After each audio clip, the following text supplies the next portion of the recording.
गुटका खेले से दांत सर गए लेडीज को ये नहीं खी सकत कहाँ सरवीली फुर्तीली लचीली कहाँ उठा ले बड़े एगो सरल पीली गुटका खाए वाली 1 किलो कंडोम पकड़ा लोग डेरा वो यूज कर बॉक्सर फुलिया के नीचे बा अरे राम रे राम डेरा बा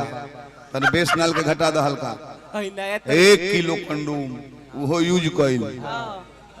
राम जी व्यास ले ले एक करे को भाई बड़े फूला फूला फुलौना बेचता रहे नया कंडोम है देख ली पकड़ बहुत बड़ा तू तारा बहनी के बात काहे कलो देखो दिमाग बहुत गरम है हम जानते नहीं तू चाहत रह की गाड़ी गेंग हो खो ताकि रतिया कट जाओ उ ना होई हम तो ही नु कहले रही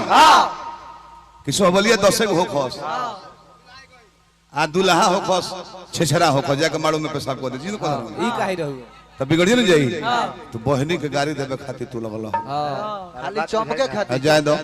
चमके चाहता रह चमकबो ना कबो ना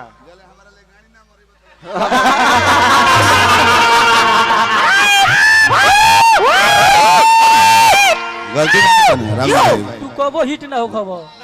कबो तारा ऐसा बात लबज बोले के ना चाहिए क्रोध बाबा की क्रोध के आड़ल जाला क्षमा सोबती उस भुजंग को जिसके पास गरल हो गेहूं सांप क्षमा कर दे पोछी पर लात धइले पर त लोग कहे कि बड़ बुद्धिमान सांप भाई भाई ना कटलो से लात पर गेले तब आई डोड़ हलू डोड़ हो पूंछ ध के नचाओ तो हबो कटबो करे है त का करे है इनार झांक ले ठीक हो जाई नहीं हलुक अच्छा जब कमेटी का हमने के आदेश में जो आदेश में रहल जाला वो देश के नरेश के आदेश के पालन कइल जाला जब कमेटी के आदेश रहल कि प्रसंग नहीं गाना है हम लोग पूजा पाठ संपन्न कर दिए हैं करा लिए हैं मनोरंजन हेतु आप लोग आए हैं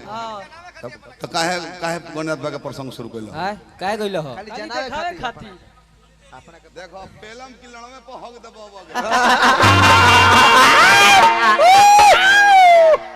जब तारा कमेटी के आदेश न माने के बा कमेटी के लोग पैसा दी अलग अलग है तो प्रसंग गावे विजय भाई का समझेबा कि ना ये सब ब्यास है गधा सब है तने पर विशेष ध्यान दो फालतू मत बोलो तुम जानते बड़ो कि ओकर नरेश है जान ओकर नरेश हैं हम डायरेक्टर हैं ओकर